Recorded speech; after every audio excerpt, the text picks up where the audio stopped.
السلام علیکم ناظرین، خوش آمدید۔ پروگرام ہے یو آسک فار اٹ، آپ کو خوش آمدید کہتے ہیں۔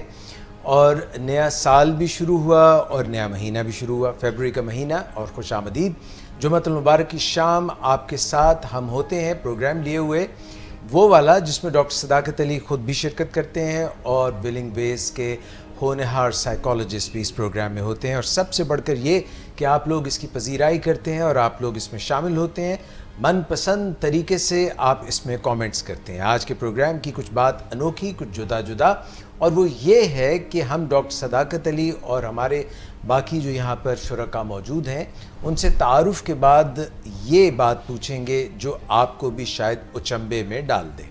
سب سے پہلے میں ڈاکٹر صداقت علی کا شکریہ ادا کروں گا، آپ کے آنے کا بہت شکریہ۔ ڈاکٹر صداقت علی CEO ولنگ ویز اور ایڈکشن اسپیشلسٹ، آپ کو ہم خوش آمدید کہتے ہیں۔ ساتھ میں تشریف رکھتی ہیں میڈم عظمیٰ صداقت، اور کلینکل سائیکالوجسٹ بھی ہیں، اس کے علاوہ انٹروینشنسٹ ہیں۔ آپ کی پروگرام میں آمد کا بہت شکریہ۔ اور اس طرف ہمارے ساتھ عامر ہاشم ہیں۔ آج کل عامر ہاشم عاملہ بہت چھکے لگا رہے ہیں، مگر عامر ہاشم آج ہمارے ساتھ ہیں۔ مس آمنہ نواز کو ہم پروگرام میں مدعو کرتے ہیں، شکریہ ادا کرتے ہیں۔ ادھر مس شمائلہ بطول ہیں، ہماری اسسٹنٹ ڈائریکٹر ہیں اور ساتھ میں کلینکل سائیکالوجسٹ، اور ساتھ میں سر سنگیت کے زور زبر کو درست کرنے کے لیے ہمارے ساتھ ہیں مس نادیہ شیخ، اور ان کے ساتھ تشریف رکھتے ہیں Asad Asghar. Thank you very much all. Doctor صاحب، کیونکہ ڈائبیٹکس انسٹیٹیوٹ پاکستان ہمارا ایک ذیلی ساتھ میں ادارہ ہے، مجھے وہاں سے ایک کلو ملا۔ میں پچھلے کچھ سال پہلے امریکہ میں ایک نعرہ بلند ہوا جیسے کیمپین کی صورت میں، اینڈ دیٹ واز سے نو ٹو ڈائبٹیز۔ ابھی جب یہ بات کہی گئی تو ذہن میں یہ آیا کہ کیا ڈائبٹیز جو ہے وہ کو خود اپنے آپ کو لگاتا ہے یا کرتا ہے؟ تو نو ڈائبٹیز کو کیسے کہیں گے کہ بھئی تم دور رہو، پرے رہو؟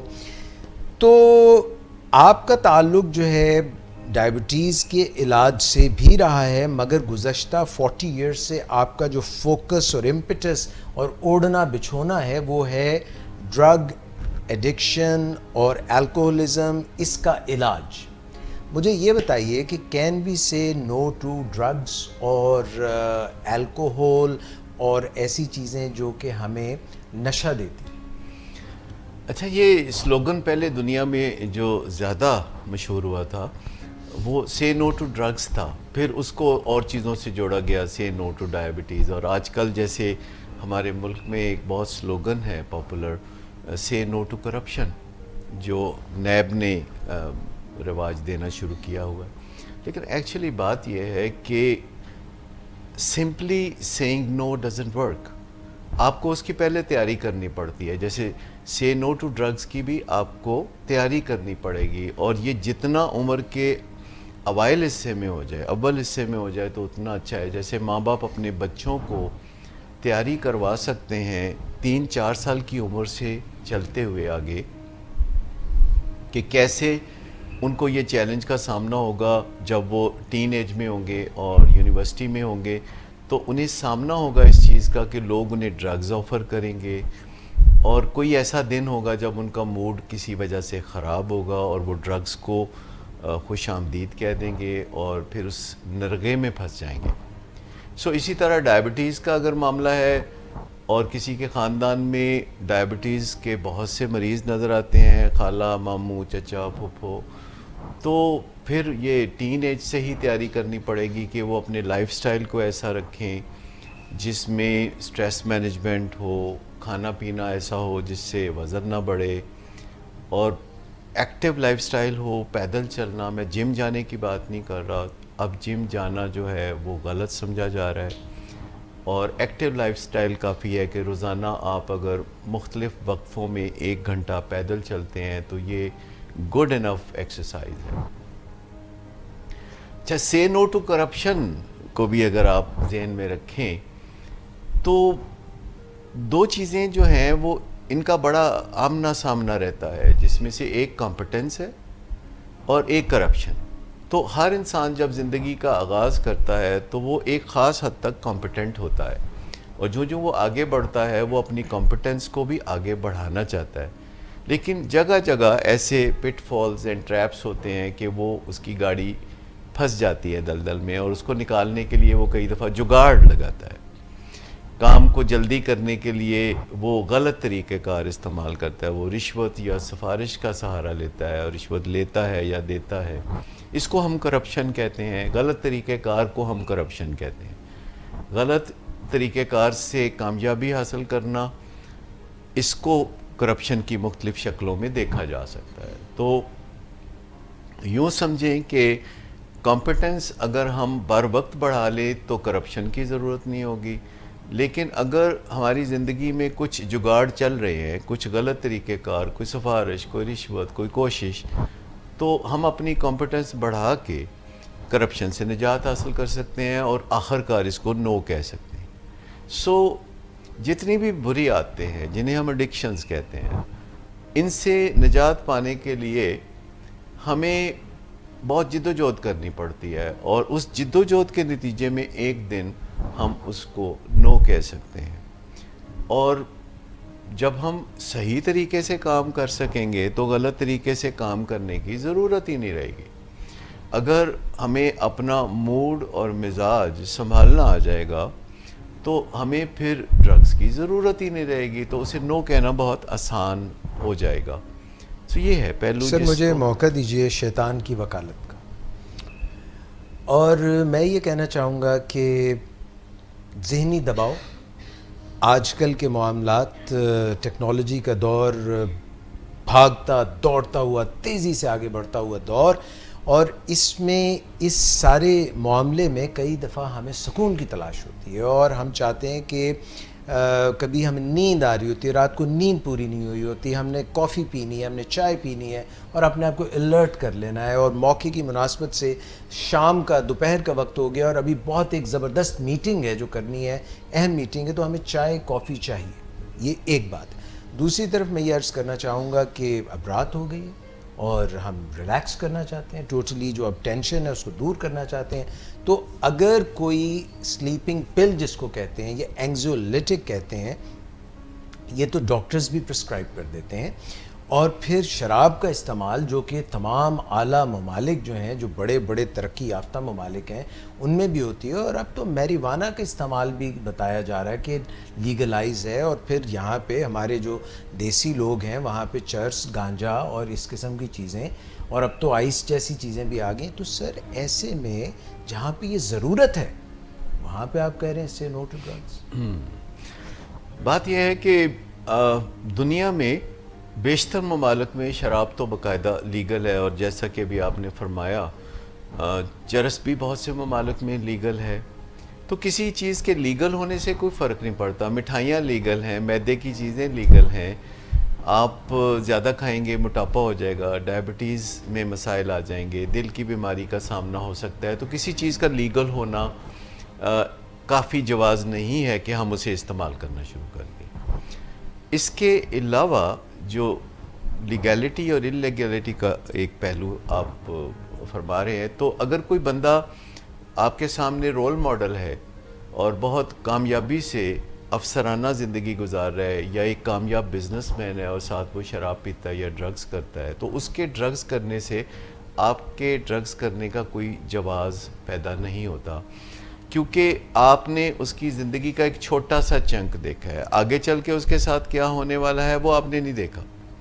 سو بہت سے لوگ ہیں جو زندگی میں شاندار کامیابیاں حاصل کرتے ہیں اور پھر کامیابیوں کے اوپر بیٹھ کے وہ ڈرگز اور الکوہل کا استعمال شروع کر دیتے ہیں، اور اپنی کامیابیوں کو وہ گرہن لگانا شروع کر دیتے ہیں، اور آگے چل کے ان میں سے بعض کے حالات اتنے دگرگوں ہو جاتے ہیں کہ وہ دنیا کے لیے صفحہ ہستی سے مٹ جاتے ہیں، کیونکہ وہ ایک آئسولیشن کی زندگی میں چلے جاتے ہیں اور وہ اپنے گھر کے کسی خاص کمرے تک محدود ہو جاتے ہیں، اور ان کی جو ماضی کی کامیابیاں ہیں سارا خاندان اس کا فائدہ اٹھاتا ہے، اور وہ خود ایک بڑی محرومی کی اور تکلیف دہ زندگی گزارتے ہیں، جہاں وہ نشے میں دھت ایک کمرے میں جب رہ رہے ہوتے ہیں تو کبھی وہ گرتے ہیں، کبھی وہ چوٹ لگواتے ہیں، کبھی ان کا کوئی فریکچر ہوتا ہے. So make no mistake about it کہ اگر کوئی بڑا آدمی نشہ کرتا ہے تو وہ بڑا آدمی اس وجہ سے بڑا آدمی بنا کہ وہ نشہ کرتا تھا تو وہ بڑا آدمی بنا. ایسا نہیں ہے.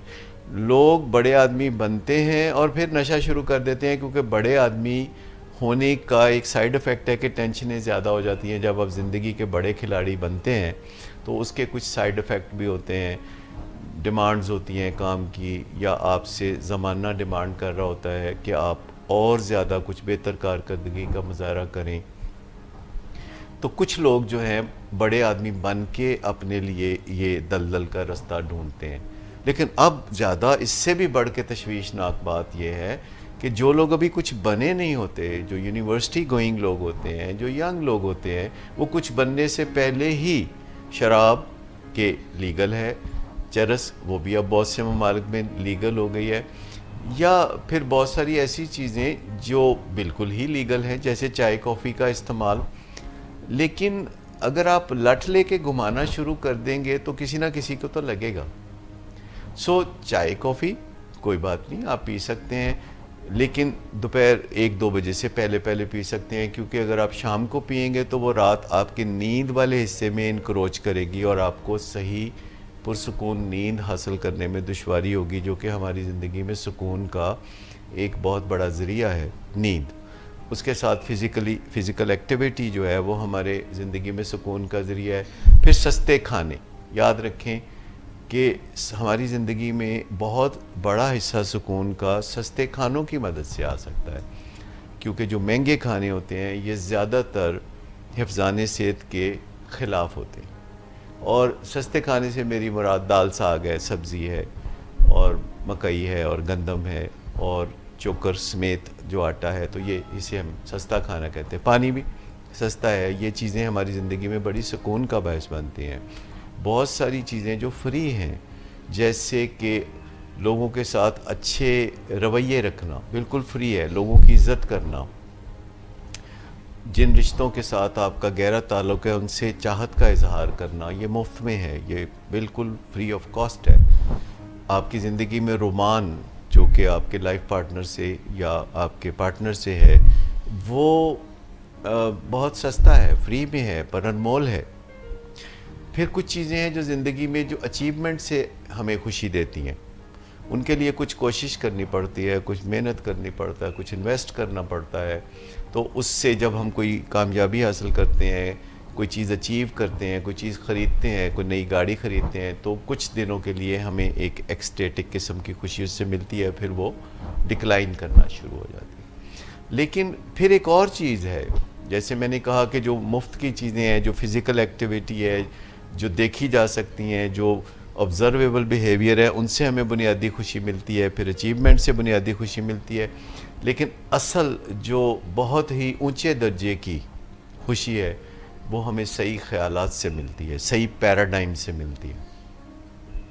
یعنی جب ہمارے عقیدے ریفائنڈ ہو جاتے ہیں, ہمارے عقیدے سائنٹیفک ہو جاتے ہیں, تو اس سے ہمیں خوشی ملتی ہے. جو یہ ایک ایسی خوشی ہے جو آن گوئنگ ہے, یہ جو چشمے کی طرح بہتی رہتی ہے, جو یہ کبھی رکتا نہیں ہے سلسلہ.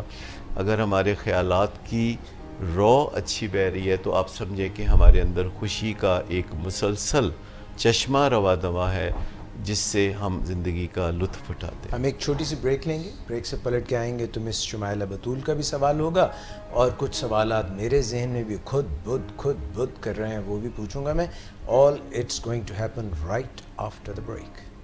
جتنا کوئی ماڈرن شہر ہے یا ماڈرن گھرانہ ہے for that matter, وہاں ایک دوسرے کے ساتھ چپکلش ماں باپ کے درمیان, میاں بیوی کے درمیان زیادہ پائی جاتی. سپرفیشلی ایسا لگتا ہے کہ یہ سب چیزیں کنٹریبیوٹ کر رہی ہیں انسانوں کے درمیان جو رنجشیں ہیں ان کو بڑھانے میں, لیکن در حقیقت ایسا نہیں ہے.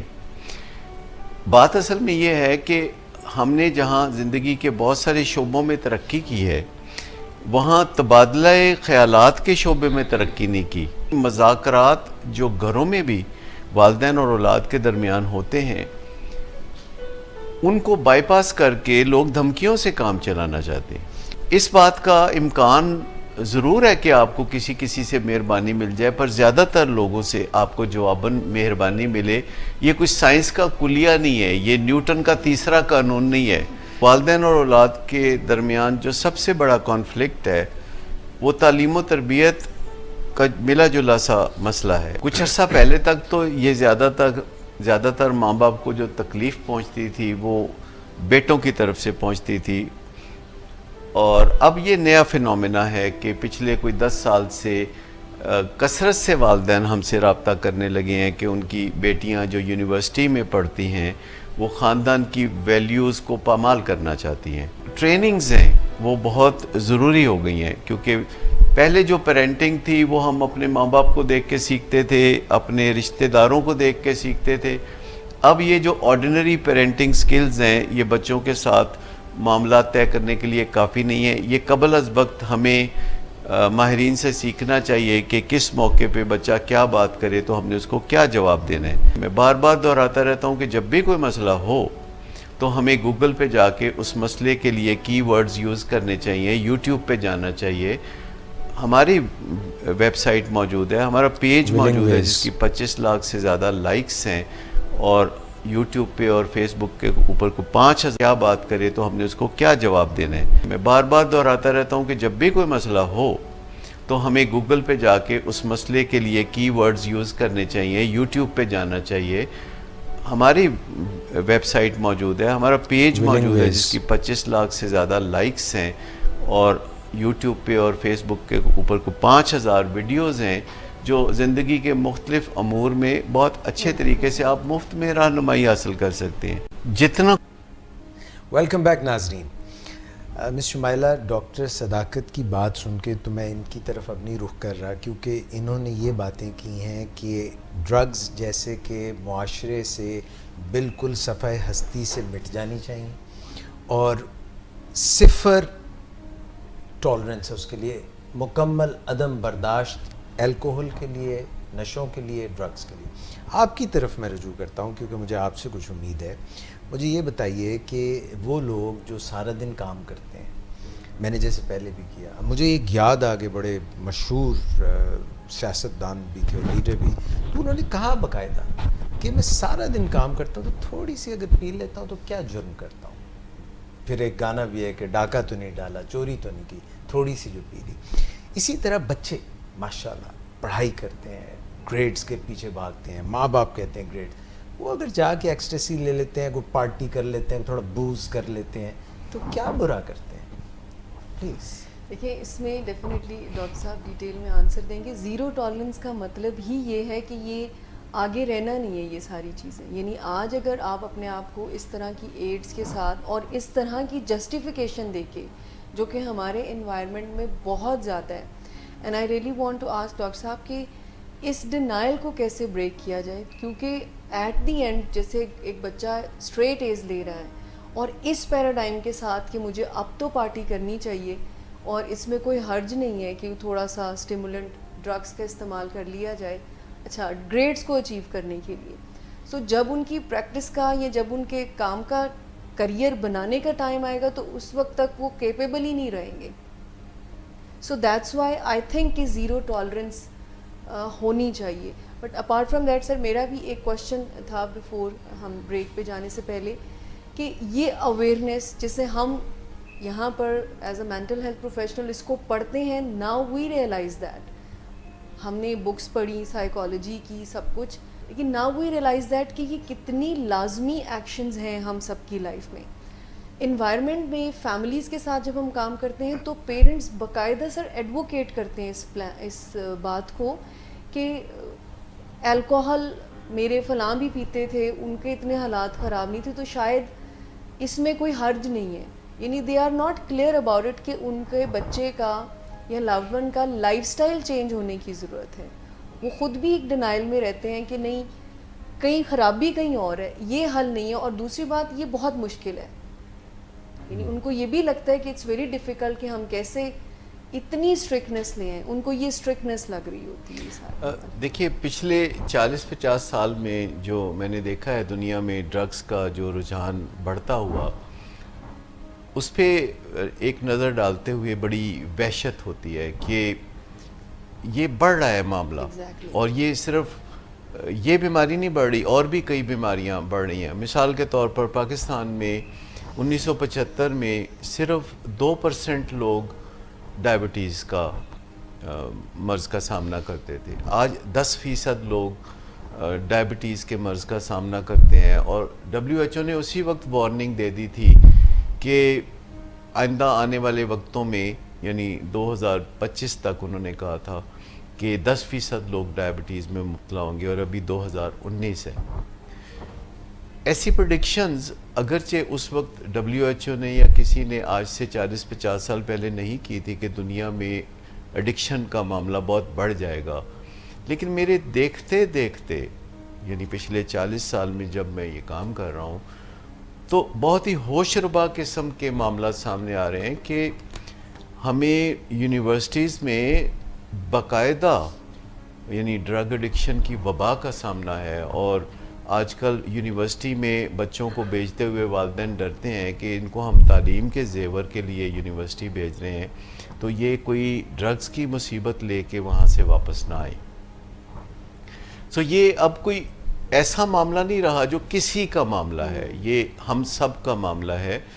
اور اگر ہم چاہتے ہیں کہ ہمارے بچے ڈرگز سے دور رہیں اور وہ ڈرگز کو نو کہہ سکیں تو ہمیں ان کے ساتھ جو کام کرنے کی ضرورت ہے وہ 3-4 سال کی عمر سے ہی کرنے کی ضرورت ہے کہ ہمارے گھر میں ڈرگز کے بارے میں 0 ٹالرنس کی پالیسی ہو. اور یہ جو ہم کہتے ہیں کہ 0 ٹالرنس کی پالیسی ہو تو اس کا مطلب کیا ہے؟ آپ کے خیال میں 0 ٹالرنس کسی گھر میں جہاں 3-4-5 سال کے بچے رہتے ہیں اپنے والدین کے ساتھ, تو 0 ٹالرنس کا مطلب کیا ہے؟ کسی بھی طرح سے ان کے گھر میں ڈرگس کا ایکسپوئر نہ ہو. یعنی ان بچوں کا چچا اگر آ کے ڈرائنگ روم میں بیٹھ کے سگریٹ پیے تو ہم پینے دیں؟ سگریٹ تو پینے دینا, یہ تو سافٹ ہے جیسے سافٹ ڈرنک ہے اس طرح سافٹ سموک وہ تو جائز ہے. لیکن جیسے کہ دیکھیے اگر ہم اپنے بچوں کو 4 سال کے بچے کو کہہ رہے ہیں کہ سگریٹ تباہ کن ہے اور پھر ان کے ابا یا ان کے چچا یا ان کے ابا کے کوئی دوست یا کوئی رشتہ دار یا کوئی سرکاری افسر گھر میں آتا ہے اور ہمارے گھر میں ایشٹرے موجود ہے, اگر ہمارے گھر میں ایشٹرے موجود ہے تو اس کا مطلب ہے کہ ہمارے ہاں 0 ٹالرنس کی پالیسی نہیں ہے. سو اگر ہم کسی کو منع نہیں کر سکتے کہ وہ ہمارے گھر میں سگریٹ نہ پیے تو اس کا مطلب ہے کہ ہم اپنے بچوں کے لیے بہت زیادہ محتاط نہیں ہیں. اچھا اب آپ مجھے بتائیے کہ کتنے ہاؤس ہولڈ ہوں گے لاہور میں, گلبرگ میں, DHA میں, کینٹ میں جن کے گھر میں ڈرائیور ہے, گارڈ ہے یا کوئی کک ہے اور اہل خانہ اس بارے میں انتہائی محتاط ہیں کہ جب وہ ان کا انتخاب کریں تو یہ ٹاپ پرائرٹی پہ چیز ہو کہ وہ ڈرگز استعمال نہیں کرتے. دیٹ آلسو مینس کہ دے ڈونٹ اسموک. تو کتنے کے گھروں میں آپ کا خیال ہے کہ ایسی کوئی سوچ پریویل کرتی ہوگی؟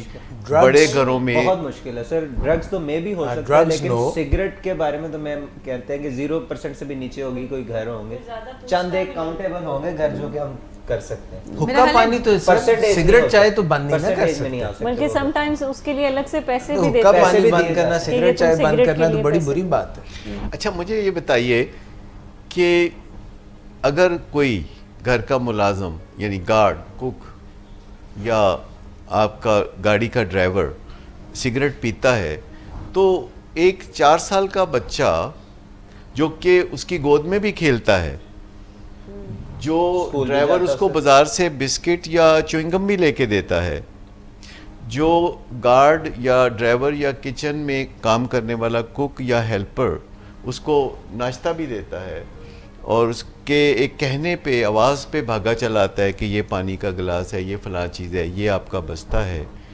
اگر وہ اسموک کرتا ہے تو انکانشیسلی اس کے اسموک کرتے ہوئے چہرے کی تصویر اس بچے کے ذہن میں ہوگی تو وہ سگریٹ سے کتنی دوری اختیار کرے گا آنے والے وقتوں میں.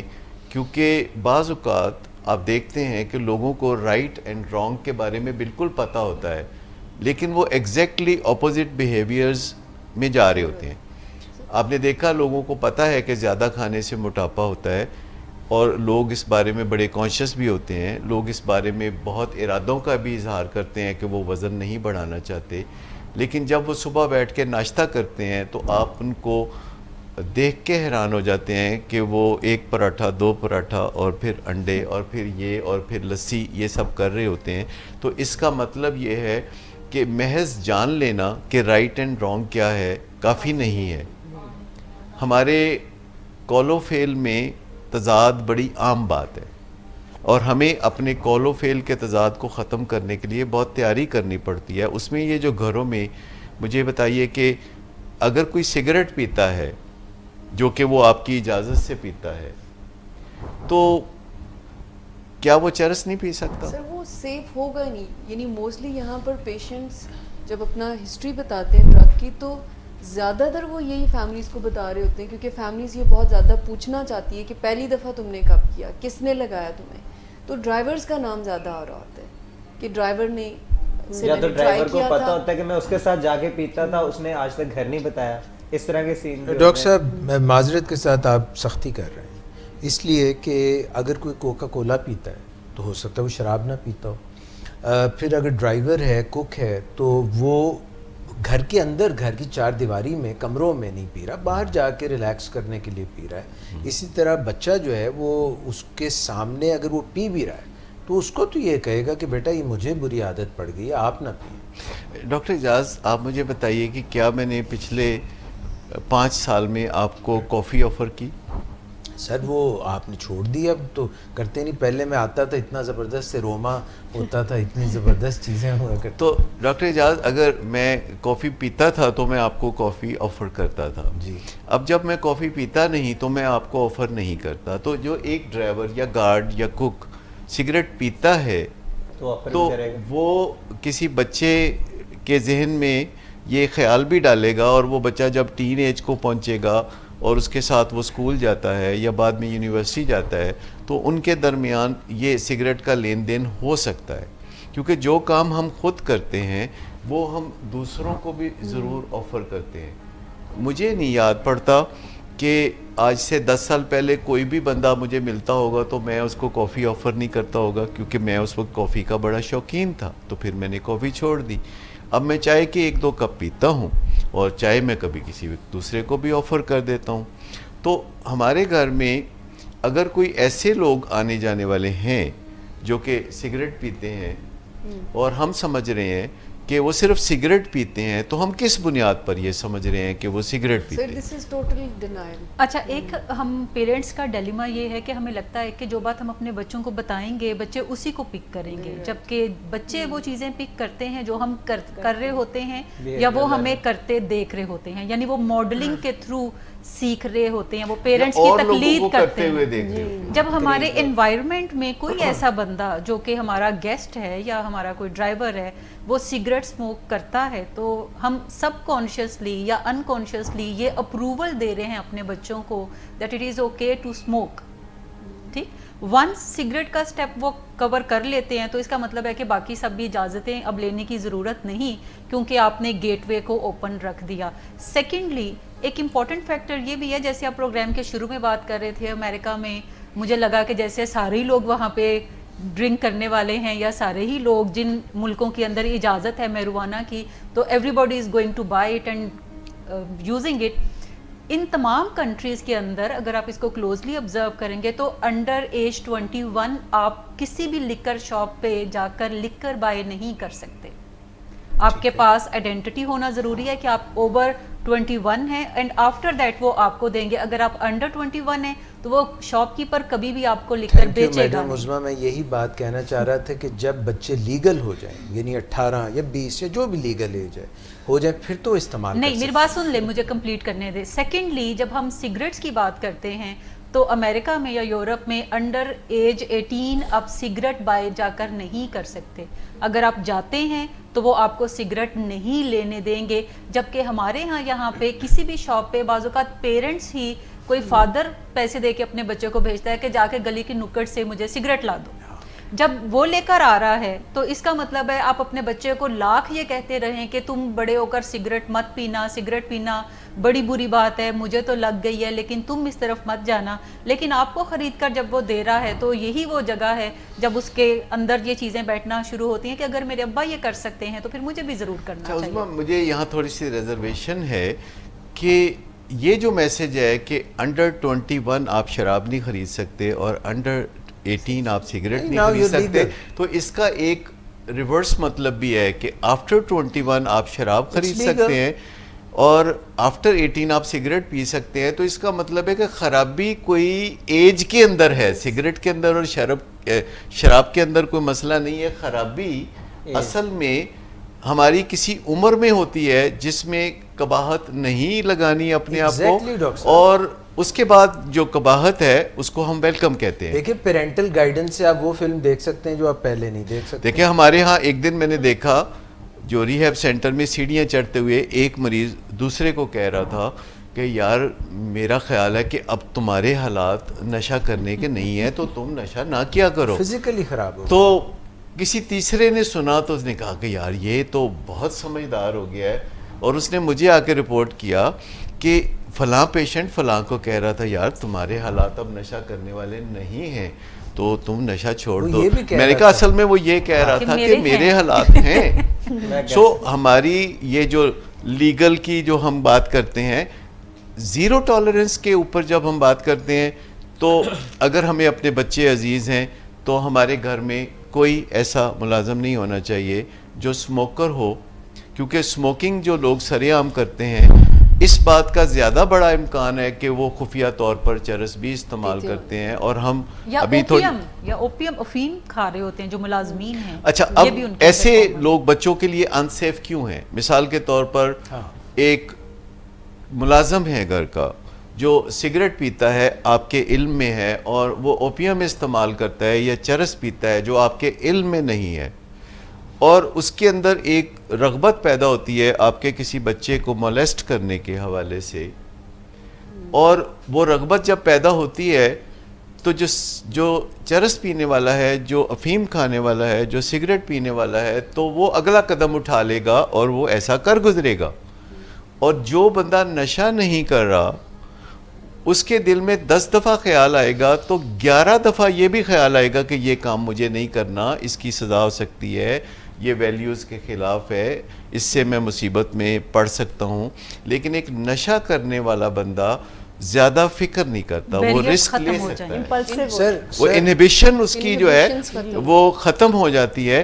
اسی طرح جو لوگ جرائم کرتے ہیں وہ بھی جرم کرنے سے پہلے نشہ اسی لیے کرتے ہیں کہ جو ایک خوف کا ایلیمنٹ ہے، جو ایک انگزائٹی ہوتی ہے جرم کرتے ہوئے، چوری ڈکیتی کرتے ہوئے، غلط قدم اٹھاتے ہوئے، کسی کو ہراساں کرتے ہوئے، جیسے جو ہیرسمنٹ کا جو معاملہ ہے، تو ایسی چیزوں کو یعنی اپنے اس کمزوری کو اس وقت جو وہ محسوس کر رہے ہوتے ہیں کہ اگلا قدم بڑھانا ہے جرم کی طرف یا نہیں، تو شراب کا استعمال یا چرس کا استعمال یا for that matter there are so many drugs, کوئی انرجائز کرنے والی ڈرگز ہیں، جو اسٹیمولیٹ کرنے والی ڈرگز ہیں، تو وہ بڑھا دیں گی اس رجحان کو کہ کوئی بندہ جرم کر بیٹھے۔ سر ترقی یافتہ معاشروں میں شراب جو ہے وہ پیتے ہیں، سوشل ڈرنکنگ کرتے ہیں، الکوہلزم کا بھی شکار وہ ہو جاتے ہیں، بے شک میں مانتا ہوں، ہم تو تقلید کرنے والے معاشرے میں ہیں۔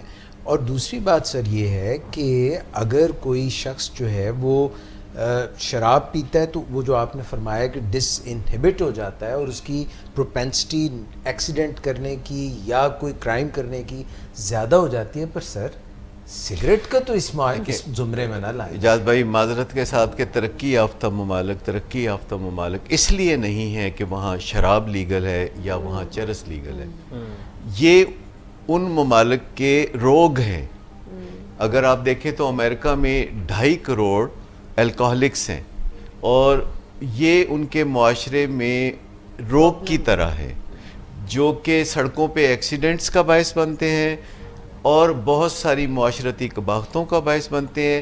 یہ ان کی ہائی لائٹ نہیں ہے، اور اگر 2.5 کروڑ لوگ وہاں الکوہلک ہے تو اس کا مطلب ہے کہ 20 کروڑ لوگ وہاں شراب پیتے ہیں.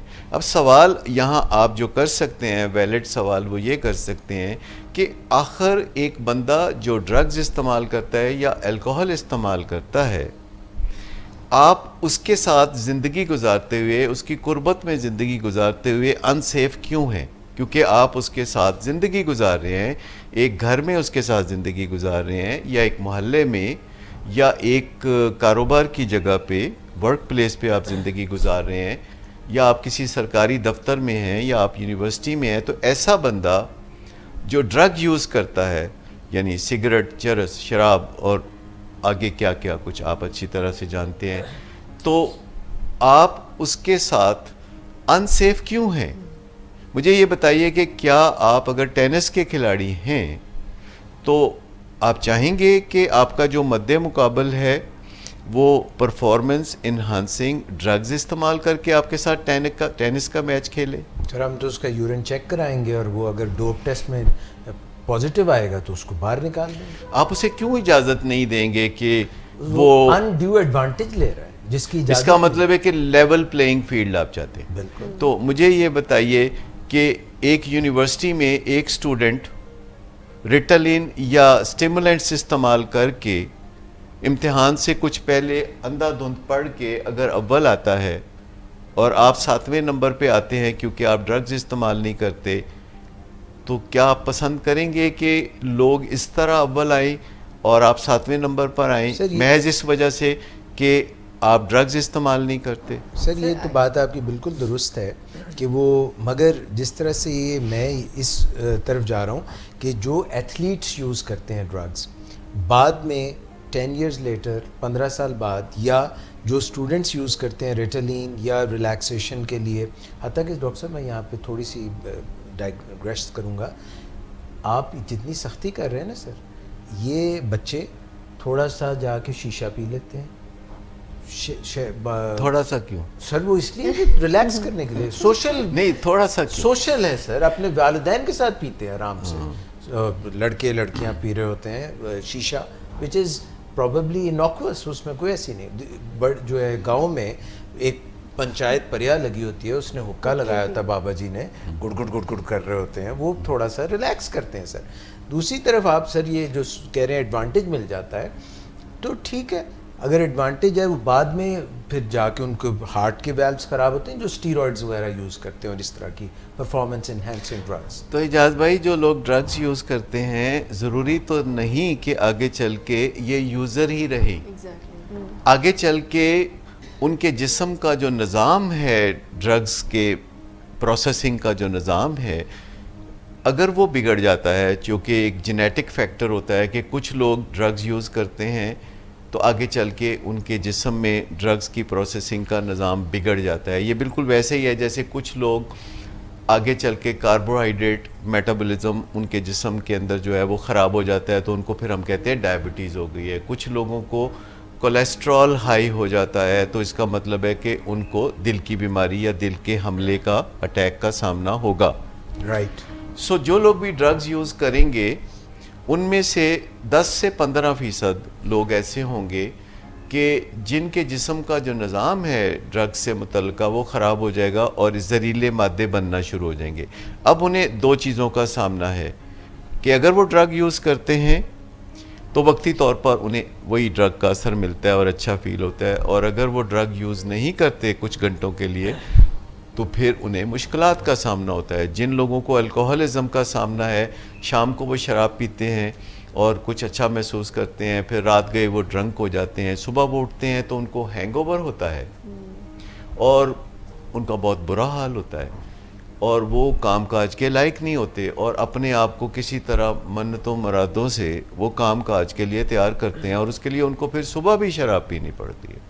اور اس طرح ان کی جو ورکنگ ونڈو ہے وہ چھوٹی سے چھوٹی ہوتی جاتی ہے, اور وہ ایک گھپ اندھیرے میں آئسولیشن کا شکار ہوتے ہیں. یہاں پر میں ایک بات کہنا چاہوں گی کہ چاہے وہ جن کو سر ایکسیپٹیبل کیمیکلز کہہ رہے ہیں جیسے سگریٹ ہے یا کافی یا انرجی ڈرنکس, اس سے بھی برین کے اوپر اثر پڑتا ہے. یعنی آپ کسی بھی سمپل اسموکر کا بھی موڈ مزاج, نہیں, اسموکنگ کے بارے میں تو بڑی سمپل سے اعداد و شمار ہیں کہ دنیا میں جس طرح سگریٹ سے لوگ اپنی جانوں سے ہاتھ دھوتے ہیں یا صحت سے ہاتھ دھوتے ہیں, یہ تو کسی دوسرے نشے سے ہمیشہ زیادہ ہی ہوگا. حیرت یہ ہوتی ہے کہ اس پہ زیرو ٹالرنس کیوں نہیں ہے جتنا اس کے بارے میں کہا جاتا ہے. کسی فیملیئرٹی, سب سے زیادہ دیکھیں اموات سگریٹ کی وجہ سے اصل بات یہ ہے کہ جو چیزیں فیملیئر ہوتی ہیں, نارم بن جاتی ہے, جو نارم بن جاتی ہیں, جو ہماری پیدائش سے پہلے سے چلی آ رہی ہیں, تو وہ اتنی فیملیئر ہوتی ہیں. جیسے اجاز بھائی نے کہا کہ گاؤں میں ایک بزرگ حقہ پی رہے ہیں اور باقی سب لوگ بیٹھ کے اس کی باتیں مزے مزے کی سن رہے ہیں,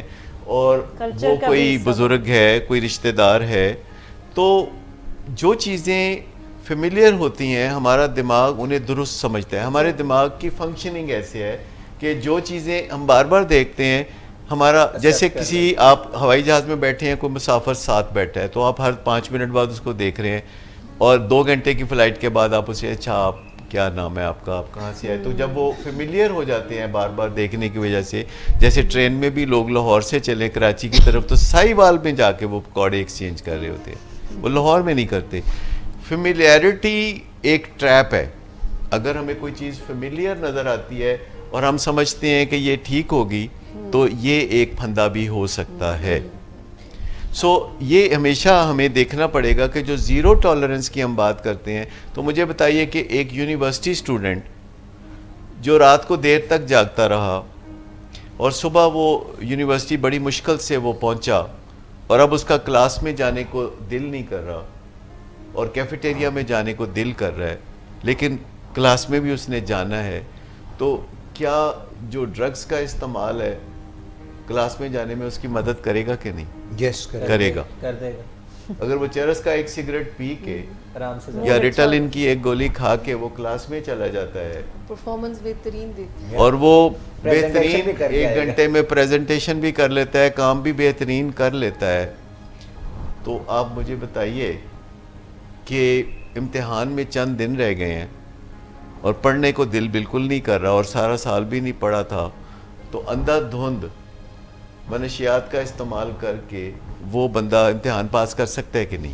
بالکل کر سکتا ہے. انرجی ڈرنکس بڑے ہیلپ کرتے ہیں. اچھا یہاں میں اچھا ایک اگر وہ بات, امتحان پاس کر لیتا ہے تب تک تو اس کا کس کام کا ہے یہ امتحان کا پاس کرنا؟ ڈگری ملے گی, نوکری ملے گی, ڈگری ملے گی. اچھا result یہاں بھی میں آتا ہے ایک بات مینشن کرنا چاہوں گی کہ جیسے ڈاکٹر صاحب کہہ رہے تھے کہ ان میں سے چند لوگ ایڈکٹ بن جائیں گے تو ان کے حال خراب ہو جائیں گے, جو ایڈکٹ نہیں بنیں گے وہ بھی پرائز پے کر رہے ہوں گے اپنے, ان کے بھی موڈ مزاج خراب ہوں گے, غصہ انہیں آنے لگے گا. اس کے علاوہ ان کے جو وائٹل آرگنز ہیں, جسمانی اعضاء ہیں, وہ بھی متاثر ہوں گے, چاہے وہ یوزرز ہیں, ہیبیچول ہیں, ایڈکٹ ہیں, پھر تو خانہ ہی خراب ہے. لیکن اگر ایڈکٹ نہیں بھی ہیں تو تب بھی حالات کچھ اچھے نہیں ہیں. عظمیٰ نے اتنا اہم پوائنٹ بولا ہے, اور یہ ساتھ کہا ہے کہ ایڈکٹ ہیں تو خانہ ہی خراب ہے, اور ایڈکٹ نہیں ہے تو پھر بھی خانہ ہی خراب ہے. پھر بھی خانہ ہی خراب یعنی ہے. میں آپ کو بتاؤں کہ جب ایک گھر میں 2 لوگ رہ رہے ہوتے ہیں, یا ایک آفس میں ایک باس ہے اور ایک سبارڈینیٹ ہے, اور باس یا سبارڈینیٹ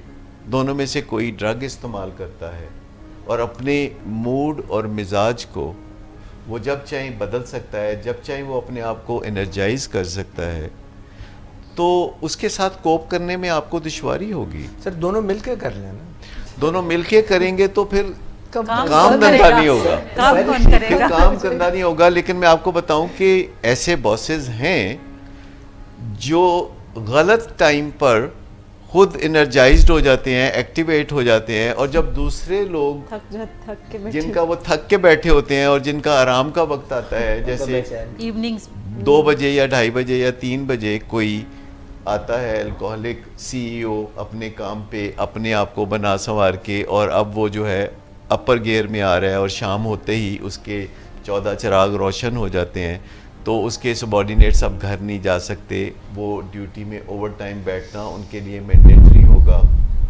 اور اس طرح بہت ساری لوگوں کی زندگی اجیرن ہوگی.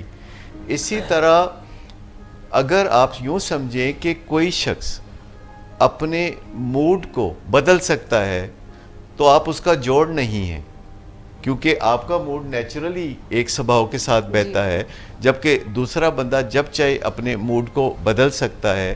تو یہ لیول پلینگ فیلڈ نہیں ہوگا, چاہے گھر پہ ہو, چاہے ورک پلیس پہ ہو, چاہے یونیورسٹی پہ ہو, اور لیول پلینگ فیلڈ جو ہے اسموتھنس کے لیے ضروری ہے. اور آپ یوں سمجھیں کہ جب کوئی اپنے موڈ اور مزاج کو اپنی مرضی سے بدل سکتا ہے تو اس کی مدد سے وہ اچھا کام بھی کر سکتا ہے اور وہ برا کام بھی کر سکتا ہے.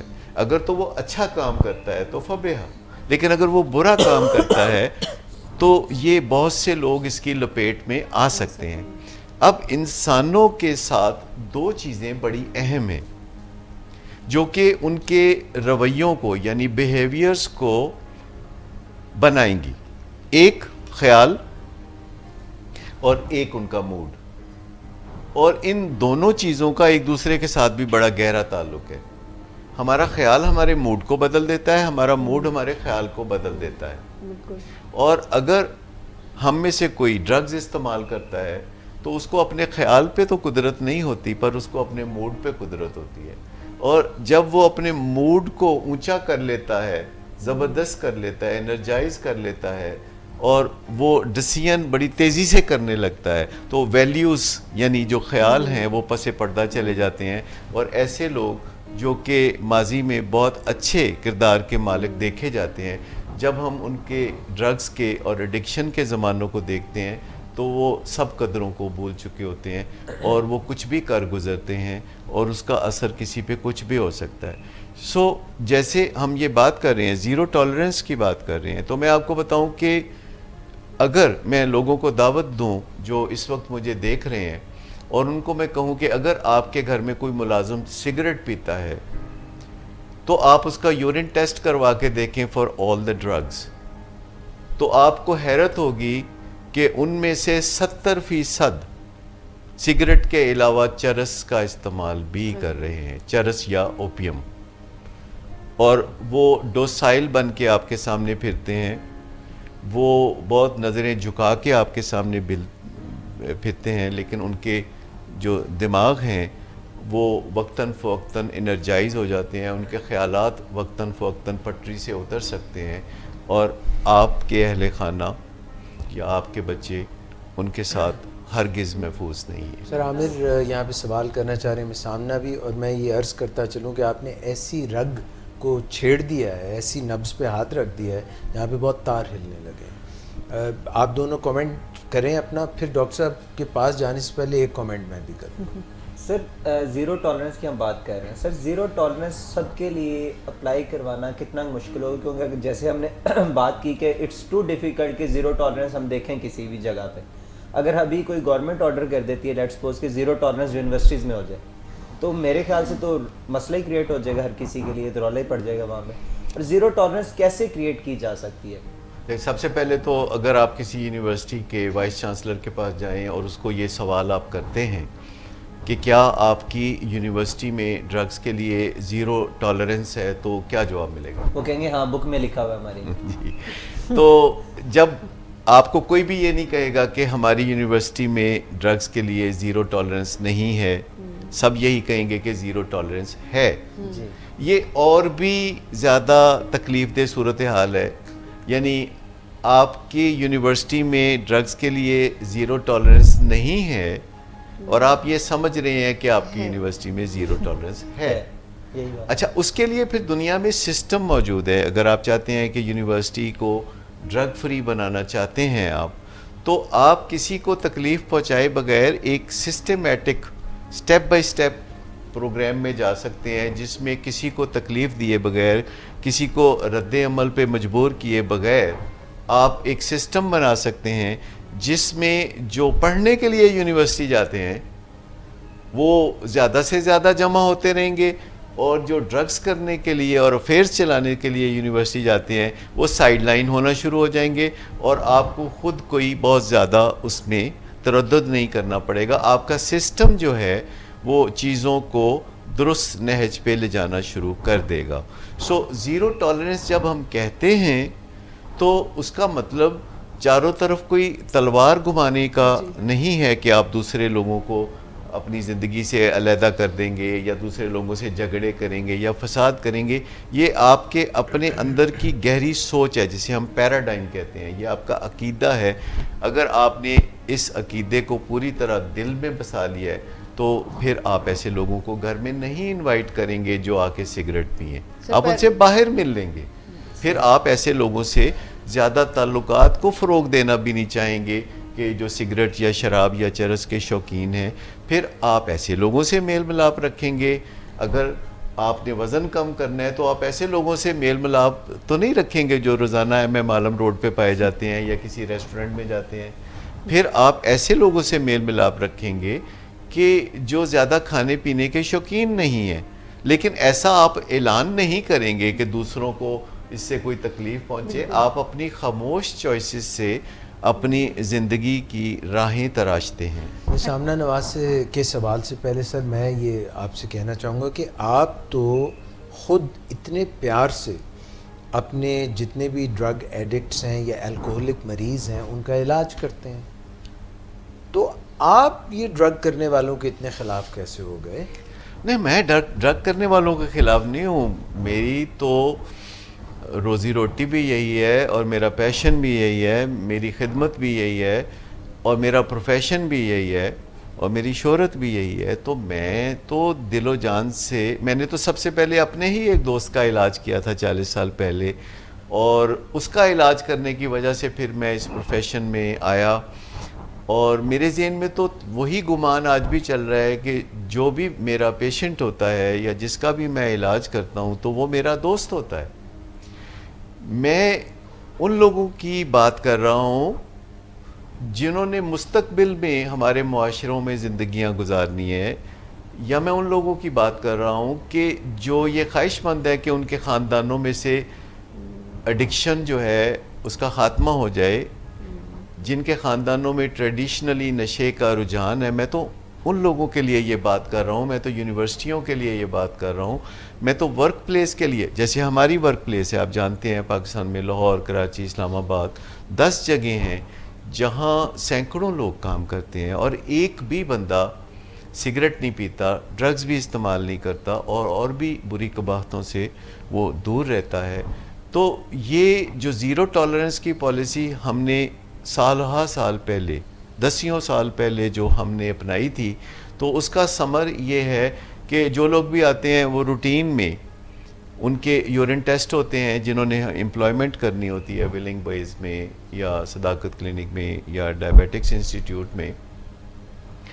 اور یعنی ایک اتنا بڑا کلسٹر، ہر آرگنائزیشن کا اپنا اپنا کلچر ہوتا ہے، اور یہاں کا کلچر یہ ہے کہ نو بڈی اسموکس. اور یہ جو گیٹ وے ڈرگ ہے جو آگے چرس کی راہ ہموار کرتی ہے، تو وقتاً فوقتاً ہم رینڈم ٹیسٹنگ بھی کرتے ہیں اپنے امپلائیز کی، اور اس میں کوئی مائنڈ بھی نہیں کرتا کیونکہ وہ کمپیوٹر پک کرتا ہے کہ سڈنلی کسی بندے کو کہا جاتا ہے کہ اپنا یورین دے دیں، اور یہ ایک روٹین میں سلسلہ چلتا رہتا ہے. یعنی آپ نے بڑا اچھا کیا یہ سوال کر کے یہ غلط فہمی دور کر دی. یہ میں کسی نخوت کی بات نہیں کر رہا، میں کسی ڈسکریمنیشن کی بات نہیں کر رہا. میں آج بھی سمجھتا ہوں کہ جو ڈرگ ایڈکشن میں ہے تو واحد چیز آپ جو اس کے ساتھ کر سکتے ہیں وہ یہ ہے کہ اس کی مدد کریں نشے سے نجات میں. آپ اس کے ساتھ نشے میں تعاون تو نہیں کرنا چاہیں گے نا، اسے تو انیبلنگ کہتے ہیں نا، نہ آپ اس کی بے عزتی کریں گے، اسے تو ہم پرووکنگ کہتے ہیں. سو جب ہمارے گھر میں یا ہماری ورک پلیس پہ یا ہمارے محلے میں یا ہماری سوسائٹی میں کوئی بندہ مجھے آپ کو ملتا ہے اور ہمیں پتہ چلتا ہے کہ وہ ایڈکشن میں ہے، تو ہم نشہ کرنے میں تو اس کی مدد نہیں کریں گے اور اس کی بے عزتی بھی نہیں کریں گے، تو ہم تو نشے سے نجات میں اس کی مدد کریں گے. لیکن ان لوگوں کے بارے میں کیا خیال ہے کہ جو ابھی نشے میں نہیں پڑے اور انجانے میں وہ ایسے اقدامات کر رہے ہیں کہ وہ اور ان کے اہل خانہ نشے میں پڑ سکتے ہیں یا دوسروں کے نشہ کرنے سے نقصان اٹھا سکتے ہیں؟ تو کیا پرو ایکٹیولی ان کو رہنمائی نہیں ملنی چاہیے کہ وہ چھوٹے چھوٹے اقدامات کر لیں کہ ان کی زندگی اور ان کے بچے نشے سے محفوظ ہوں؟ آنے والے وقتوں میں یونیورسٹیوں میں شاید اور بھی زیادہ نشے کے امکانات ہوں، کیونکہ یہ دن بدن ہم اسے بڑھتے ہوئے دیکھ رہے ہیں. اور میں سمجھتا ہوں کہ 5 سال بعد جو بچے بھی یونیورسٹی جائیں گے ان کے لیے نشے کا خطرہ بہت حقیقی ہوگا. اور اگر انہوں نے نشے سے بچنا ہے یونیورسٹی میں جا کے تو ان کے ماں باپ کو آج ذمہ داری اٹھانی ہوگی کہ اپنے بچوں کو ذمہ داریاں دیں، اپنے بچوں کو سکلز سکھائیں، انہیں سٹریس مینجمنٹ سکھائیں، انہیں فلیکسیبلٹی کیا ہوتی ہے لائف میں یہ سکھائیں، انہیں اپنے آپ کو ایسے دیکھنا سکھائیں جیسے دوسرے ہمیں دیکھتے ہیں. Madam Uzma brief comment and then Miss Amna Nawaz a brief comment. We are running short of اچھا time. میں یہ بات ایڈ کرنا چاہوں گی کہ جب ہم زیرو ٹالرنس کی بات کرتے ہیں تو اس میں ڈسکریمنیشن کا پہلو نہیں ہے، بلکہ اس میں اپنے ارد گرد رہنے والوں کو سوبرائٹی اورینٹیڈ انوائرمنٹ پرووائڈ کرنا ہے، ایک ایسا ماحول پرووائڈ کرنا ہے جو کہ آپ کا فرض ہے. جیسے اگر کوئی یونیورسٹی کا سی ای او ہے تو یہ اس کا بنیادی فرض ہے کہ وہ وہاں پہ آنے والے طلباء کو ایک ایسا کنڈیوسیو انوائرمنٹ پرووائڈ کرے جو کہ انہیں پڑھائی میں مدد دے، نہ کہ پڑھائی سے جان چھڑا کر باقی شغل کرنے کی طرف راغب کرے.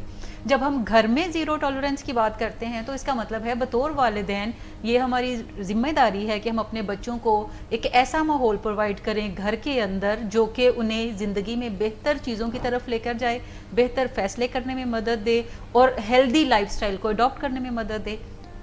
سملرلی جب ہم ان ورک پلیس کی بات کرتے ہیں تو اس کا مطلب ہے جو ہیڈ ہے آرگنائزیشن کا، یہ اس کی رسپانسبلٹی ہے کہ جو بھی وہاں پہ آنے والے لوگ ہیں وہ ان کے لیے ایک ہیلدی انوائرمنٹ کی باغ دوڑ جو ہے وہاں پہ ڈالنے کی طرف جائے. بٹ جب کوئی وہاں پر ڈرگ ایڈکشن کے اندر مبتلا ہو جاتا ہے تو پھر ورک پلیس یہ ذمہ داری لے سکتا ہے کہ کوئی ایسا اپنا ساتھی جو ہے اگر وہ ڈرگ ایڈکشن میں ہے تو وہ اس کے لیے علاج معالجہ کرنے کی ذمہ داری کو بھی نبھانے کی طرف جائے، اسے کسی نہ کسی ریہیبلیٹیشن سینٹر میں داخل کروانے کی طرف جائے، یا علاج میں جو بھی وہ اس کی خدمت کر سکتے ہوں وہ کریں. بٹ ایک چھوٹ دے دینا کہ چونکہ ڈرگ ایڈکشن میں ہو اور میں تمہیں ڈسکریمنیٹ نہیں کرنا چاہتا تو اس کا مطلب ہے تم کر ہی جاؤ، جس سے دوسروں کو بھی یہ موقع ملے کہ اچھا اگر اس کے ساتھ حالات یہ ہیں، آرگنائزیشن برداشت کرتی ہے، یا گھر میں کوئی فیملی ممبر ہے تو کوئی پیرنٹ برداشت کرتا ہے تو پھر دوسرا بھی کرتا جائے، یا ملازم ہے تو بعض اوقات ہم گلٹ میں جاتے ہیں کہ اچھا اب اگر یہ نشہ کرتا ہے تو اس کو نکال دیں، ہم اللہ کو کیا جواب دیں گے. تو اگر کوئی نشہ کرتا ہے It's okay with Allah to do نہیں، نشہ. اگر کوئی ڈرگ ایڈکشن میں ہے تو اس کا مطلب ہے کہ آپ دیکھیں ہم انسان ہیں، بہت ساری قدروں کے ساتھ پلتے ہیں، ہر گھر کا ایک اپنا انوائرمنٹ غلطیاں ہم میں ہو جاتی ہیں، جب کوتاہیاں ہیں. بھی میں نے اکثر دیکھا ہے کہ گھروں کے اندر جو ملازمین کام کرنے والے ہیں یا ورک پلیس پہ اگر کوئی غلط کام کر رہا ہے تو دوسرے ساتھی ہمیشہ اس کو چھپاتے ہیں، اور چھپانے کی وجہ یہ ہوتی ہے کہ اگر ہم نے بتایا ہیڈ آف دی فیملی کو یا ہیڈ آف دی آرگنائزیشن کو تو اس کی جاب ختم ہو جائے گی. جاب ختم ہو گئی تو اس کا گلٹ وہ محسوس کریں گے اور انہیں لگے گا کہ ایز اف اس کی وجہ سے اس کی روزی ختم ہو گئی اور ڈرگ سے چاہے زندگی تباہ ہو جائے. سو ہمیں کوئی نہ کوئی ایک لائن کلیئر کرنا پڑے گی کہ ہم اگر کسی کی مدد کر سکتے ہیں تو وہ ضرور کریں صحیح ڈائریکشن میں، لیکن گھر کے اندر کوئی ایسا ماحول رائج نہ کریں یا اس کو پروان نہ چڑھائیں کہ جو آنے والی نسلیں ہیں یا جو نسلیں ہم تیار کر رہے ہیں اپنے گھروں کے اندر وہ ان چیزوں کی طرف راغب آگے چل کے ہونے کی. اچھا میں ایک سوال یہاں پوچھنا چاہوں گا کہ ایک کسان جو بیج بوتا ہے، فصلیں ہوتی ہیں اس سے، اور وہ اس کو کھاد دیتا ہے، وہ پانی دیتا ہے، وہ نشو و نما کرنے کے لیے ہر کوشش کرتا ہے زمین کی، وہ جسے گوڈی کہتے ہیں گوڈی کرتا ہے. اس کسان کا رویہ ان جڑی بوٹیوں کے بارے میں کیا ہوتا ہے جو ان پودوں کے ارد گرد نظر آنے لگتی ہے؟ نکال کے باہر تلف کر دیتا ہے، جلا دیتا ہے. اچھا اب مجھے بتائیے کہ یونیورسٹی میں جو اسٹوڈنٹس جاتے ہیں نشو و نما کے لیے جاتے ہیں، پھلنے پھولنے کے لیے جاتے ہیں، اور وہ آگے جا کے کارخانہ نمایاں کرنا چاہتے ہیں، تو چند لوگ جو بیچ میں نشہ کر رہے ہوتے ہیں، اور یاد رکھیے کہ یونیورسٹی میں جو نشہ کرنے والے ہوتے ہیں یہی نشہ بیچنے والے بھی ہوتے ہیں. کئی لوگ حیران ہوتے ہیں کہ یہ یونیورسٹی میں باہر سے آ کے کوئی نشہ بیچ کے تو چلا جاتا ہے. تو ایسا نہیں ہے. جو نشہ کرنے والا ہے وہ کب نشہ بیچنے والا بنے گا یہ اس کو بھی اندازہ نہیں ہوتا، اور نہ ہی ایسا محسوس ہوتا ہے کہ اب یہ نشہ بیچنے والا ہو گیا. اس کے دوست اس کے شکر گزار ہوتے ہیں کہ وہ ان کے لیے نشہ ارینج کر رہا ہے اور وہ بیچ میں اپنے لیے نشے کا بندوبست کر رہا ہے. اب یونیورسٹی کی جو انتظامیہ ہے تو وہ ان طلباء کو جو نشہ کر رہے ہیں جب یونیورسٹی کے اندر چلنے پھرنے کی اور تھرائیو کرنے کی اور پنپنے کی اجازت دیتے ہیں تو وہ کن کو رسک پہ ڈال رہے ہیں؟ Those who are not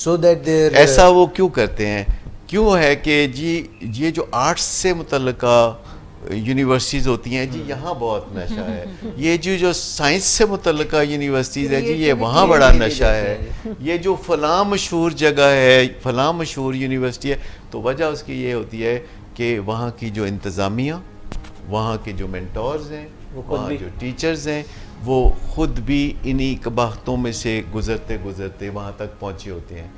اور جہاں بہت سے لوگ نشہ کرنے سے تباہی کے اندھیروں میں کھو جاتے ہیں اور زمین سے نیچے اتر جاتے ہیں، وہاں کچھ نشہ کرنے والے اپنی خاص ڈٹھائی کی وجہ سے چلتے رہتے ہیں زندگی میں اور دوسروں کے لیے ایک غلط مثال سی بن جاتے ہیں اور وہ اہم مقامات میں پہنچ جاتے ہیں.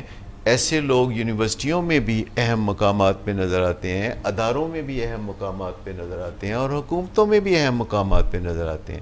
حتیٰ کہ کوئی تعجب نہیں کرتا جب کوئی بڑا افسر شراب پیتا ہے یا نشہ کرتا ہے یا کوکین کرتا ہے تو لوگ اس کو کافی نارمل لیتے ہیں. سر یہ انیبلنگ کے سر پر ہی یہ ساری چیزیں ہو رہی ہوتی ہیں، ادروائز اگر ان کو انیبلنگ پرووائڈ نہ ہو تو کوئی نہ کوئی بڑا افسر بن سکے نہ کوئی یونیورسٹی میں ٹاپ کر سکے. تو عرض یہ کیا جا رہا ہے، جو میں کہہ رہا ہوں وہ یہ بات ہے کہ زیرو ٹالرنس جو کہ ایک بڑی چھوٹی سی پالیسی ہے، اس کے کتنے بڑے نتائج ہو سکتے ہیں کہ اگر گھر میں زیرو ٹالرنس ہو، جو کہ آپ اپنے گھر میں تو یہ کر ہی سکتے ہیں، اور اگر آپ آرگنائزیشن میں چاہیں کہ آپ کے پاس 2 کینڈیڈیٹ آتے ہیں، ایک سموکر ہے اور ایک نان سموکر ہے، تو آپ نان سموکر کو لے لیجئے. جب آپ کو پک اینڈ چوز کرنے کا موقع ملے، یونیورسٹی میں ایک لڑکی جیون ساتھی تلاش کر رہی ہے تو ایک سموکر ہے اور نشہ کرنے والا ہے اور دوسرا جو ہے نان سموکر ہے اور نشہ نہ کرنے والا اور پڑھائی کی طرف توجہ دینے والا ہے، تو وہ اس کو چن لیں. آپ کو سن کے حیرت ہوگی کہ یونیورسٹی میں لڑکیاں ایسے لڑکوں کو بہت ناپسند کرتی ہیں جو یونیورسٹی میں پڑھنے آتے ہیں، جو سر یہ ان کے بڑے بڑے دلچسپ نام رکھے جاتے ہیں، اور کوئی ایسا بندہ جو ایڈکشن میں ہے، جو ڈرگز میں ہے، اس کو چن لیتی ہیں کہ میں اس کو اپنی محبت سے بدل دوں. سر معاشرے میں دیوداس کی تو قدر ہوتی ہے. میں سامنا نواز ایک بات اور میں کہوں گا، دیوداس کی قدر ذرا ہولڈ اٹ میں آپ کو بتاؤں کہ جو لڑکیاں یہ سمجھتی ہیں کہ وہ اپنی محبت سے لوگوں کو بدل لیں گی تو ان کو دوبارہ سوچنے کی ضرورت ہے کہ ایسا نہیں ہو سکتا. اور جو لڑکے یہ سمجھتے ہیں کہ وہ کسی لڑکی کو اپنے غصے سے بدل لیں گے تو ان کو بھی یہ غلط فہمی دور کر لینی چاہیے. دوسروں کو بدلنا خاصا مشکل کام ہے، حتیٰ کہ اپنے آپ کو بدلنا پوری رغبت کے ساتھ، پوری چاہت کے ساتھ، پورے ارادے کے ساتھ اپنے آپ کو بدلنا بھی بہت مشکل کام ہے، اور یہ سیکھنے کا کام ہے اور یہ کرنے کا کام ہے. اور الحمدللہ ہم تو اسی پروفیشن میں ہیں اور ہمیں اچھی طرح سے پتہ ہے کہ اپنے آپ کو بدلنا اور دوسروں کو بدلنا یہ دونوں مشکل کام ہے اور ضرور کرنے چاہیے. لیکن میں آپ کو بتاؤں کہ خام خواہ یہ نہیں کہنا چاہیے کہ آ بیل مجھے مار. سامنا نواز پروگرام کے بعد مجھے کہیں گے کہ مجھے بولنے کا موقع نہیں دیا گیا، تو میں یہ نہیں چاہتا کہ مجھ پہ الزام آئے. آپ کہہ دیجئے جو کہنا ہے، مگر جلدی سے کہہ دیجئے گا کیونکہ اس کے بعد ایک گانا بھی ہے جو اس طرف سے اٹھے گا. تو پہلے آپ کا شروع ہوگا اور پھر ان کا. بس ایک کویسچن میں پوچھنا چاہ رہی تھی کہ اسٹوڈنٹس اکثر یونیورسٹی کالج میں جب جاتے ہیں تو وہ اپنے پیرنٹس کو کہتے ہیں کہ میرا فلاں دوست اگر سگریٹ، شراب یا چرس پیتا ہے تو وہ پیتا رہے، میں تو نہیں پیتا، آپ مجھے مت منع کریں اس سے ملنے سے. اور پیرنٹس کے ساتھ کافی ان کی اس بارے میں لڑائی ہوتی ہے کہ آپ مجھے کیوں منع کریں، وہ میرا اتنا اچھا دوست ہے. سو فرینڈس کو چوز کرنے کے بارے میں بھی کیا یہ زیرو ٹالرنس؟ یاد رکھیے ہیومن بینگز کنٹیجیس ہے. اس سے زیادہ ہیومن بینگ کی میں تعریف نہیں کر سکتا کہ وہ مثبت یا منفی رجحانات پیدا کر سکتے ہیں، اور دوسرے جاندار شاید ایک دوسرے کو اس طرح برائیوں یا اچھائیوں کی طرح راغب نہیں کر سکتے، اسی لیے انہوں نے کوئی ترقی نہیں کی. لیکن انسانوں کے اندر یہ بدرجہ اتم موجود ہے کہ وہ لوگوں کو اچھائیوں اور برائیوں کی طرف راغب کر سکتے ہیں. سو ہماری جس سے بھی ملاقات ہو، ہم جس کے ساتھ بھی زیادہ وقت گزارتے ہیں، چناؤ کرتے وقت تھوڑا احتیاط کی ضرورت ہے، پھر ساتھ زندگی گزارتے ہوئے ہمہ وقت احتیاط کی ضرورت ہے کہ کوئی ہماری زندگی کو نیچے یا اوپر کی طرف لے جا سکتا ہے. اگرچہ ہماری وقت ختم ہو رہا ہے اور جی. آج ہم اس پروگرام میں اس سبجیکٹ کا پوری طرح احاطہ نہیں کر سکے، تو میں چاہوں گا کہ ہم اگلے ہفتے اسی پینل کے ساتھ اسی موضوع کو یہاں سے آگے کیری آن کریں. اور میں چاہوں گا کہ ہمارے ناظرین، ہمارے ویورز جو ہیں ہمیں فیڈ بیک دیں کمنٹس کی صورت میں، اور وہ دل میں جو بات بھی آئے وہ کھل کے کریں تاکہ اگلے پروگرام میں ہم ان کی باتوں کا جواب بھی دے سکیں. اور اگر کسی کی دل آزاری ہو ہمارے آج کی بات سے، جس گھر میں ایڈکشن ہوتی ہے وہاں بڑی تکلیف ہوتی ہے، وہاں دل بہت چھوٹا ہو جاتا ہے، وہاں تکلیف بہت زیادہ ہوتی ہے، تو یہ ہمیشہ یاد رکھیں کہ ہم ڈسکریمنیشن کی بات نہیں کر رہے، ہم جو بچے ہوئے ہیں ان کو بچانے کی بات کر رہے ہیں، اور جو نہیں بچے ہوئے ان کو بھی بچانے کی بات کر رہے ہیں. تو ہمارے باعث نہ ادھر ہیں نہ ادھر ہیں، ہم اپنی خدمت کے دروازے دونوں طرف سے کھولتے ہیں، ہم اپنے دل کے دروازے بھی دونوں کے لیے کھولتے ہیں. لیکن جو حق سچ کی بات ہے وہ ہمبلی عاجزی کے ساتھ اگر ہم کر دیں تو اس پہ ہمیں معاف کیجیے گا. بہت مناسب بات ہے سر. اور جو آپ نے آج بات کی ہے ٹوٹل عدم برداشت ڈرگز کے لیے، الکوہل کے لیے، وہ معاشرے کو تعمیر کرنے کے لیے آپ نے بات کی ہے. اگرچہ یہ جو شیر لانے کے مترادف ہے، یہ کوئی آسان نہیں ہے، کیونکہ معاشرے میں یہ چیزیں چھپی ہوئی بھی ہیں بہت سی، اور کچھ عیاں بھی ہیں، اور یہ ایک بیڑا ہے جو آپ نے جیسے اٹھایا تھا، اور آپ نے اس کے اس سرے کو آج تک لے کے چلے 40 سال میں علاج کے، کہ جو اس میں آ گئے ہیں ان کو جو ہے ان کو صحیح کیا جائے، ریفارم کیا جائے، ریکلیم کیا جائے، ریکور کیا جائے، سوبرائٹی میں لایا جائے، سرینٹی میں لایا جائے. مگر اب آپ جو بات کر رہے ہیں وہ یہ ہے کہ یہاں پہ آؤ ہی نہ، کہ اس دشت میں روح سیاہی ہے اور کچھ نہیں ہے. تو اس پہ ہم انشاءاللہ پروگرام میں مزید بھی بات کریں گے. ایک گانے کی طرف ہم جائیں گے مگر ایک بریک کے بعد، اور یہ بریک ایسی ہوگی جس میں ہمارے جو شامل ہیں آج کے پروگرام میں ان میں سے اگر کچھ بیٹھنا چاہیں گے تو بیٹھے رہیں گے، جو نہیں جو اپنے کیونکہ ایک ملنگ ویز جو ہے ایک ادارہ ایسا ہے جہاں پہ کلائنٹس کی دیکھ بھال بھی ہوتی ہے، آؤٹ ڈور انڈور علاج بھی ہوتا ہے، تو جو کچھ چلے جائیں گے وہ بھی جا بھی سکتے ہیں، بیٹھ بھی سکتے ہیں. مگر مس ہمیں ضرور بہت ہی زبردست. مس کون سا گانا ہے جو آپ ہمیں بریک کے بعد سنائیں گی؟ اس کے بول کیا ہیں؟ لگایا دل بہت دل لگایا. ہاں، تو یہ جو دل لگایا جن لوگوں نے ہے ڈرگز کے ساتھ، ان کو دل نہیں لگانا چاہیے. اور ناظرین، میں بھی بریک سے جب آؤں گا تو we will straight away go on to Miss Nadia Sheikh and Asad Asghar. میں یہاں پہ موجود رہوں گا مگر شاید ہم بات چیت نہیں کریں گے. میں جاتے ہوئے صرف ایک بات کہوں گا، ڈاکٹر صداقت کی باتیں جو ہیں وہ سننے کے بعد، کہ وہ پری کہاں سے لاؤں جسے دلہن تیری بناؤں کہ گوری گوری پسند آئے تجھے. تو وہ جو لوگ ہیں جو بالکل ڈرگز نہیں کرتے، سگریٹ نہیں کرتے، شراب نہیں پیتے ہیں، ان کو ڈھونڈنا پڑے گا. مگر یہ جو ایک جستجو ہے تو وہ دو ہے، اس سے معاشرے پر بہت ہی اچھے اثرات ضرور مرتب ہوں گے. اور حکومت سے لے کے درسگاہوں تک یہ تمام جو اس کے درمیان میں آتے ہیں، اور جو مختلف کمپنیز ہیں اور جو گھرانے ہیں، ان سب کا بھلا ہوگا. We'll go for a break and then we'll be right back. Thank you for staying with us, and please keep on staying because we have one wonderful song coming your way.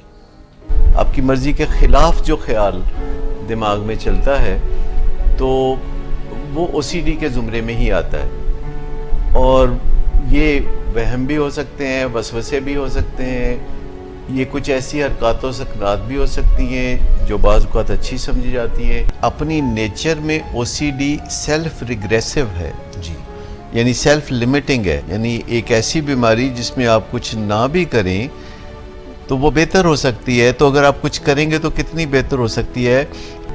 پر جب تک یہ بہتر نہیں ہوتی تو زندگی تو بہت اجیرن رہتی ہے، اس لیے کوششیں کرنا لازم ہے. آج اتفاق سے ہمارے ساتھ پروفیسر راحیل کریم بیٹھے ہیں جو اس میں بڑا ید طولہ رکھتے ہیں اور بے انتہا مہارت رکھتے ہیں. تو ہم چاہیں گے کہ ہم آج وہم اور وسوسوں تک زیادہ محدود رہیں. ہر شخص کو وسوسے بھی آتے ہیں اور ہر شخص ایک حد تک کمپلسیو بیہیویئر بھی ڈیمونسٹریٹ کرتا ہے. نہ جہاں یہ بیماری کا پہلو اختیار جب کرتا ہے تو اس میں اسینشلی جب انسان کی روزمرہ کی فنکشننگ افیکٹ ہونی شروع ہو جائے، رائٹ، جہاں وہ علامتیں کرپلنگ ہو جائیں، جی، جو